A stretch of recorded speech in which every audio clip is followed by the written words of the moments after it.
Siamo tutti? Allora, vi ringrazio moltissimo di essere qui. È stata una giornata Thank you all for molto being lunga. here today. It was a very long day, as you may have seen. This day had two sessions. The morning was dedicated to the ministers of education of the G20 countries, plus international organizations which are involved in education. The afternoon, we then had a joint meeting of ministers of education and ministers of labor and employment, plus the representatives of international organizations. So the international organizations were the following: OECD, which, as you all know, is heavily involved in school and work. Then we had UNESCO, which is totally dedicated to education and culture, UNICEF for children, ILO for labor.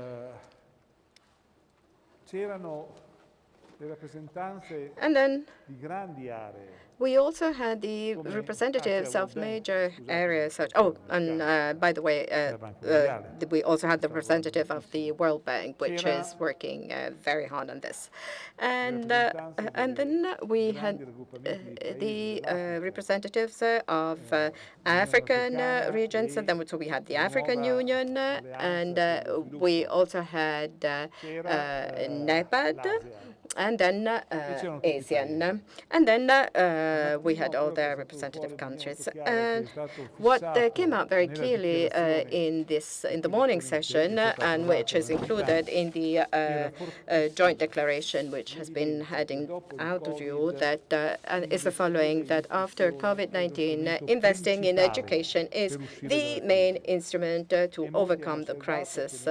And many have observed that this is a crisis which is not only COVID-related, but which has roots coming back from many years back. Indeed, after 2009, 2010, the growth rate has slackened a lot, and this has entailed major inequalities both at the territorial level as well as in terms of it also had social effects.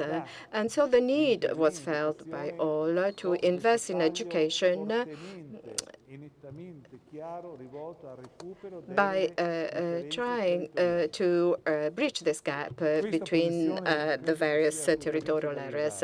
And this is a major point which has to be focused. When the previous government and the present government has decided to hold in Catania this G20 meeting, I myself have stressed that the symbolic value of this meeting is all the more important because it is being held in Catania, because, as you know, in Italy, there is a strong territorial inequality between northern and southern Italy, and this can be seen, by the way, by this important criterion, which is dropout. You know, the Italian average is 13.50. In many areas of southern Italy, it goes all the way up to 30%. Hence, the involvement and the commitment by all countries to develop coordinated strategies. And I would like to stress this word coordinated manner, because to overcome territorial inequalities even within one's own national borders. The second issue, which emerged very clearly, is the need in a post-COVID era to draw lessons learned, well, actually to exchange the experience and the best practices. And within this context, and this was the focus that the Italian presidency has decided to aim its attention on. And first of all, education to be seen as a criterion tightly connected to the growth of a country, and this has been stressed by all countries. And then the other point is, so what we learned from COVID, we had a debate on remote teaching, and we all agree that we all have to go back to in-presence teaching. But we must not fear these instruments, also because our children, our young children, our teenagers have become accustomed to these technologies. So this is part and parcel of the school system. So they need to further utilize these instruments. And these instruments, including remote distance teaching, is fundamental, but it is not in lieu of in-presence teaching. But it is something which has to be used to expand this teaching. And we used an example of the constant connection of people working in Sicily with people working in other countries, in Germany, or those who are studying or even playing, if you may, in Latin America. So this is not to be is going to be used in lieu of in-presence teaching, but rather to expand the possibilities, the scope of our teaching. We have a very rich experience, as you all know, in terms of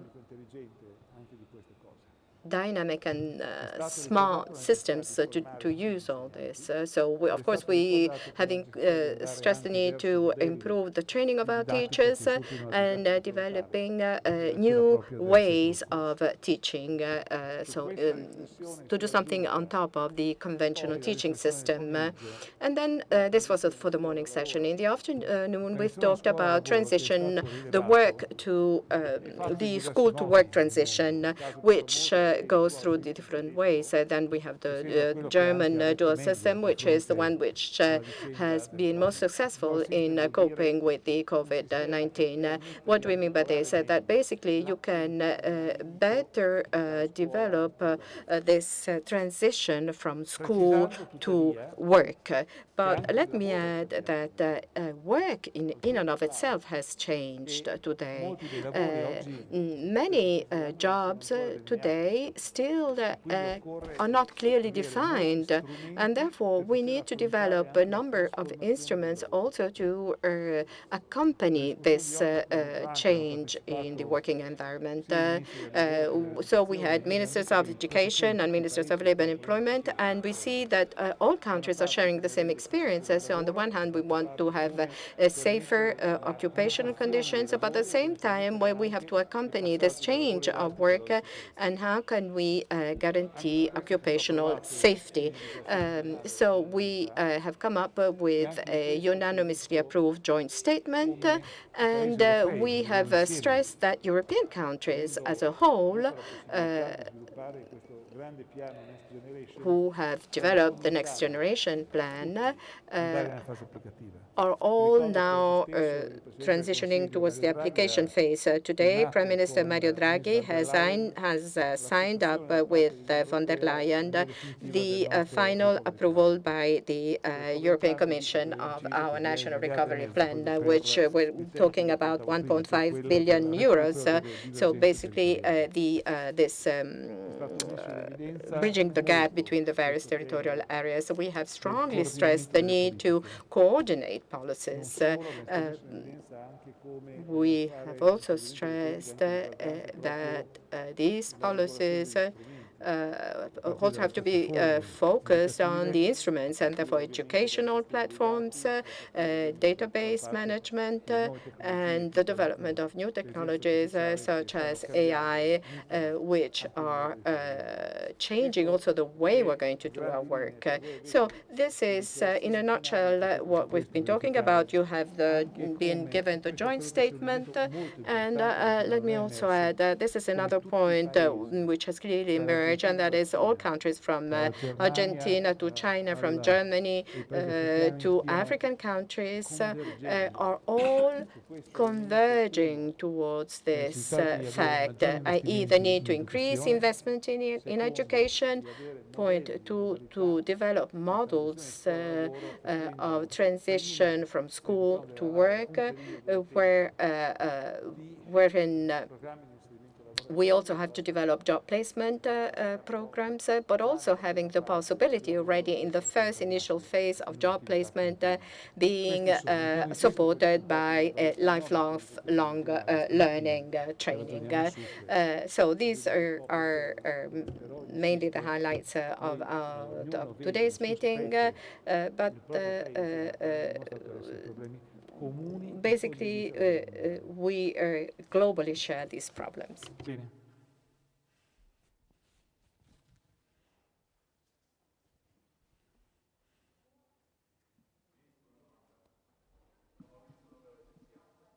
Sai che non sento? Devi prendere il microfono.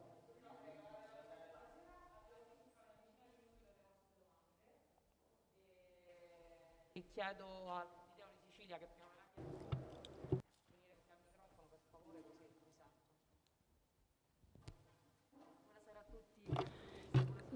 Good afternoon. I have just one question. You said that we need a new model of school.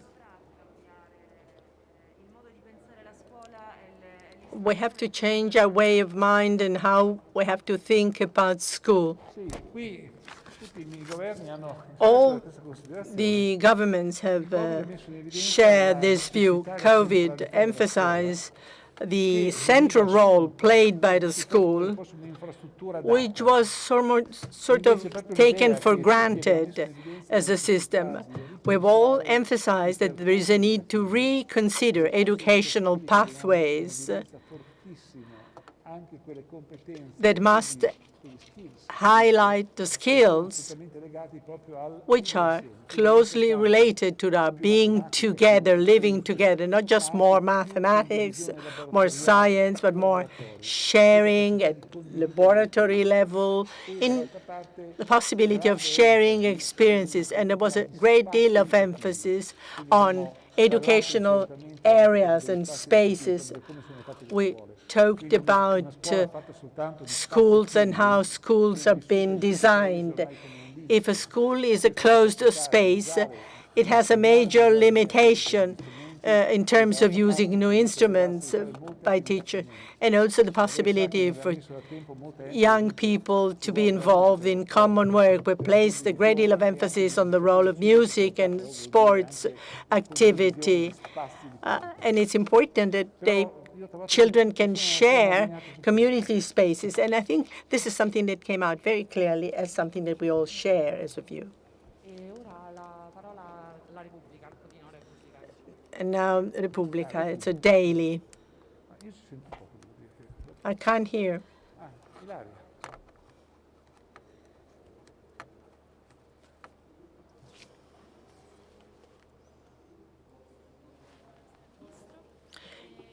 Good afternoon.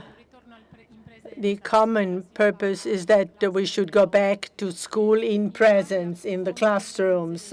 How are we getting organized about this in Italy by September for the higher education institutions? I have in mind the role of public transport, etc.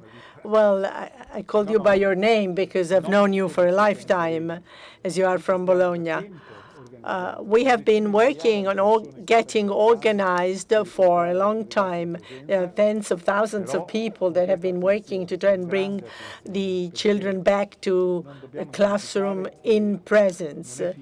But let's not forget that the pandemic is not over. We've got to be very cautious, and obviously schools are the places where we've got to be very cautious and move very cautiously. So we are getting ready to have the students back to the classroom in presence, trying to reorganize also the teaching activities in a more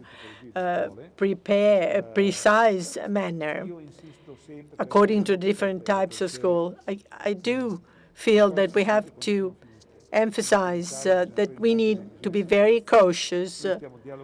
So we are in an ongoing dialogue with the health authorities, with the High Institute for Healthcare, but we've got to think in terms of what is we need to address. There isn't just a problem of safety within the schools. There is a problem with public transportation, as you mentioned. In the past, it was decided that the schools, the higher education, the education institutes were concentrated in the cities. So there are constraints because of that.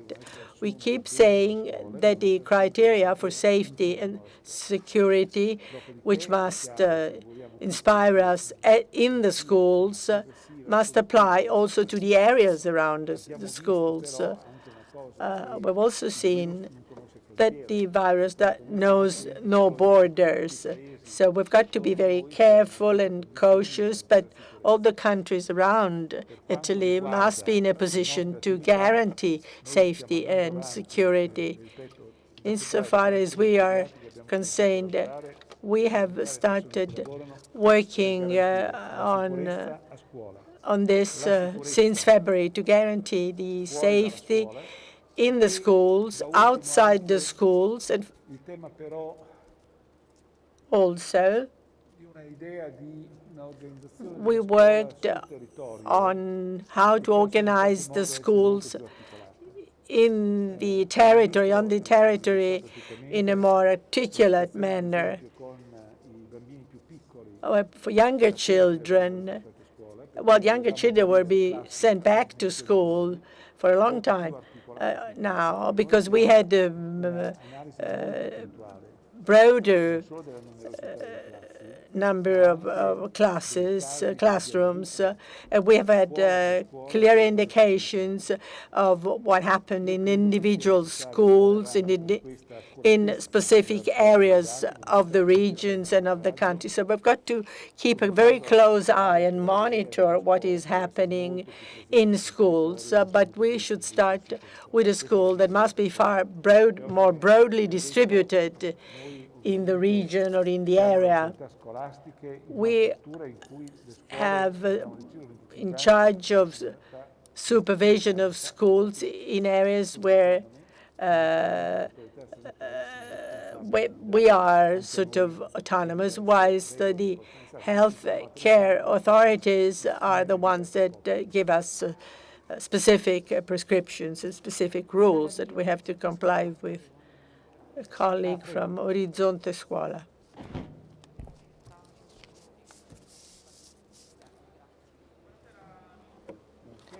Good evening. Can we say that how important is I think it's a fact that civic education in fighting against the school dropout is something that can hardly be denied. Gratteri, the magistrate, indicated that we can't talk about civic education unless we talk in terms of increasing the salary of teachers, school teachers, and increase their also skills. We are in a country which has becoming a country of elderly people. Only 400,000 children were born this year, which is the lowest figure ever reached since the unification of Italy. It was a miracle that we kept the ratio between students and teachers, which slightly improved, the slight increase. And I did not accept that there were fewer children and we should reduce the number of teachers. No, we have to change the quality of the school. I think we should have a full-time school, and there should be massive investment to that effect. And the PNRR gives us an opportunity in that respect. There are 4 billion euros for nurseries, kindergartens. And that's where we all start. You see the gap between the north and the south at the level of kindergartens, and that demands adequate staff. We've seen that we could retain all the school teachers and school operators, but it's the first time in over 10 years that the Conference of the Regions gives a positive view on the distribution of the school staff. I've been a regional councillor for 10 years, so I know exactly what the conflicts are between the various regional authorities. The fact that we retained the staff, the school staff, we increased it by 6,000 units, and we got the agreement of all the regional councillors on the distribution that we have already agreed. We're getting organized for the beginning of the school next September. As to the point made about the magistrate Gratteri, I think we've got to be very carefully consider rethinking career advancements.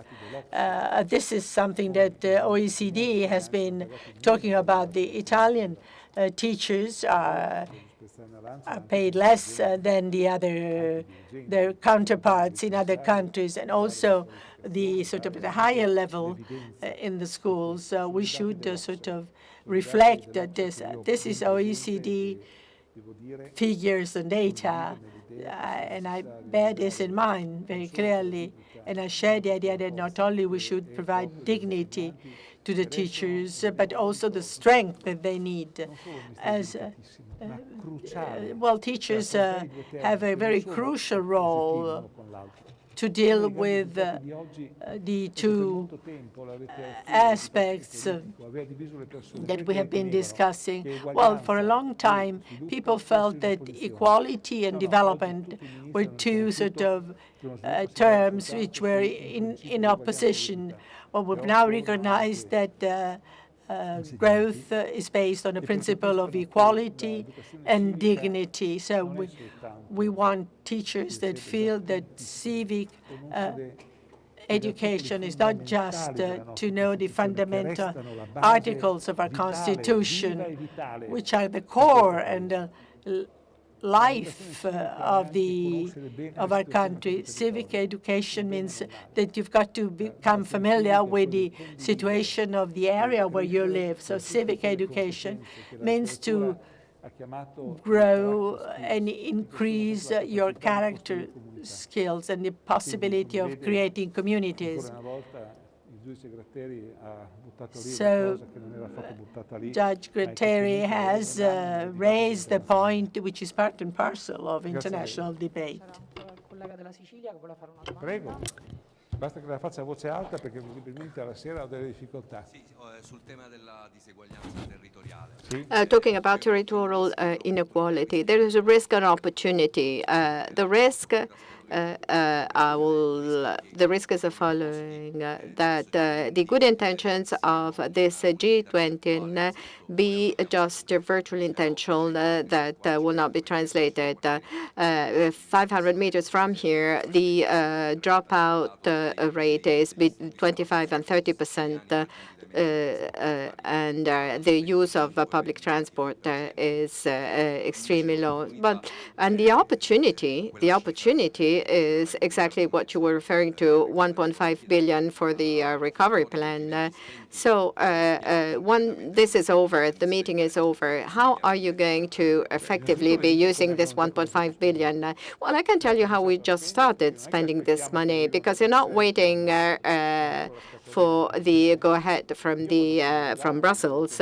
Because as soon as I took office, I have used up all the resources, and we gave 25 million for provinces to have a safe school buildings, 800 million for the kindergartens and nurseries, and then the so-called summer program, which is of the essence for us, 510 million that we have earmarked for summer activities, because we cannot make it possible that in some areas, money was spent, in others the schools were closed down. So within the national plan, we have earmarked out of these 80% for the southern region. So all southern requests have been responded to. So this is 150 million that we have already allotted, not that we will allot. So, but then we have a problem, for instance, with regards to kindergartens and nurseries. We mustn't forget this. In terms of nurseries, this is another something which is related to inequality. We must wait for our children to grow, to become adults. But in my region, I think we have 46% of opportunities in terms of nurseries. Here, the opportunities are 3 to 5%, and these are our children too. So this means that we really have to focus our attention in this area. And now we have a problem, and you're aware of this. And this is the problem: is the possibility of implementing this into practice, because we have European resources which we are accountable for, European resources which will be then translated into regional programs and then into the municipal programs which then have to translate this into local programs. So in the decree directly, which has been approved, in the case of inactivity of the municipalities, the central power will take over. Now, I'm not willing to do so, and I really do hope that I will only develop supporting mechanisms and that each municipality will follow through. But in the decree that we have approved 2 weeks ago, which is referred to as governance, there is this possibility for the central government to take over. Two last questions? Okay.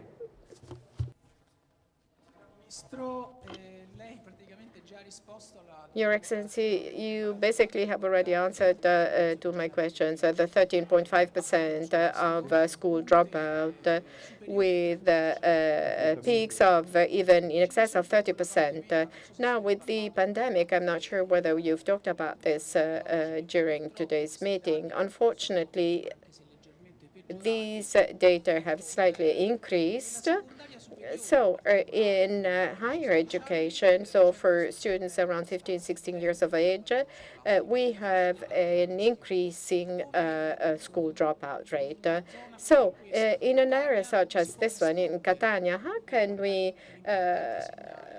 respond to this phenomenon, to counteract this phenomenon? Well, I will speak with my own experience.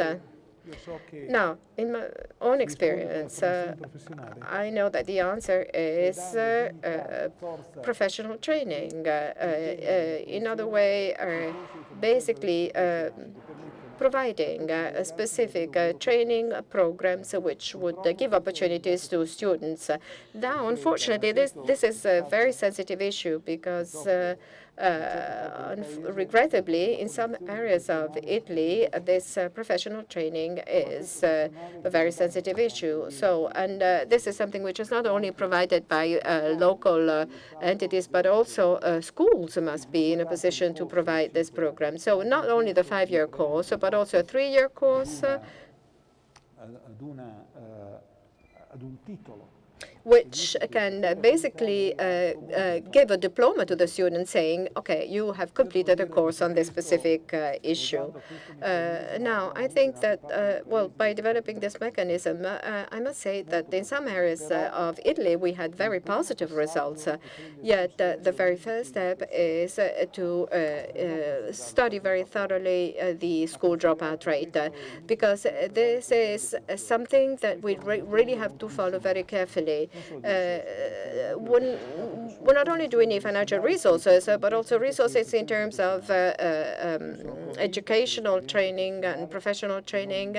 I firmly believe that this is where we really have to focus our attention. We still are in a country where we think that there's just one school and then all the rest is a second best solution, whereas we really need to give these students opportunities in terms of professional paths, training paths to deliver for these students. And I think that this is one of the basic tenets that can then trigger again the local growth rate. So this is a catch-22 situation because there's no possibility of developing training opportunities, and we don't have the competencies and the skills to reach out to industries. And this is what we refer to as educational poverty, and this is something that has been very much debated, and this is really the basic answer to all of this. So basically working on a school system which really can be developed at a national level. So this has to be developed on a nationwide level, and then of course this has to go across the board at all sectoral levels. One last question?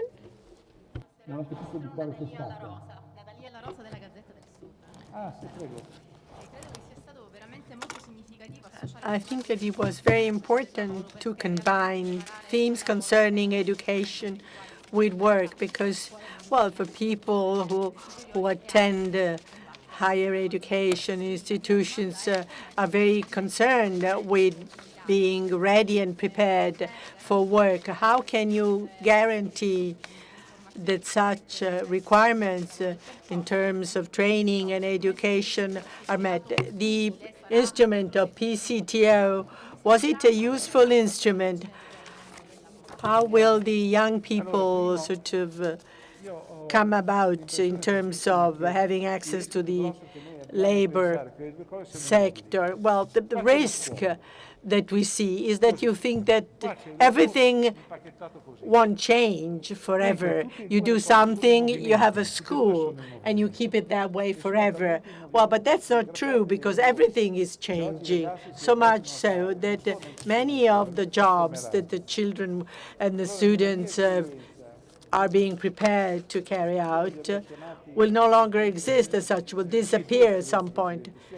In my earlier experience as a rector of the university and a counselor, well, in my programs of job placement are interesting because they don't only change the children mindset, but also the mindset of companies, of enterprises, because if they improve the level of education, children are more productive and can generate innovation. The leading experiences that we have been able to achieve where the businesses felt they didn't need a standard workforce. They needed a constant interface with school and university to be able to change in turn their mindset. We have done that for months. With the school and university was because allowing children to choose using the various rules that we have, on training and apprenticeship. See, vocational schools were very much involved in that, of course. I don't trust much short-term internships. We have to generate a path to be followed in terms of acquiring experience. Today, more than ever, what is needed is to gain experience, insight. Then you might not be working for that particular business, but this job placement programs, which turned out to be very successful, were based on approaches which enabled students that hadn't finished their course of studies to go down a road that they might follow after graduation. So together with sort of training periods prior to the getting into the technical schools and after, would enable them to sort of work. Well, there were many companies that took advantage of the presence of young people, not just because they had a workforce available, because they had the impression that there was a transfer of knowledge. Well, we have to sort of ensure that tell people that in the companies that the children and the students that come to work for them are sort of making possible innovation. What colleagues are telling me from Germany is that the dual model is being implemented in Germany and in other countries of the world is achieving. Well, thank you.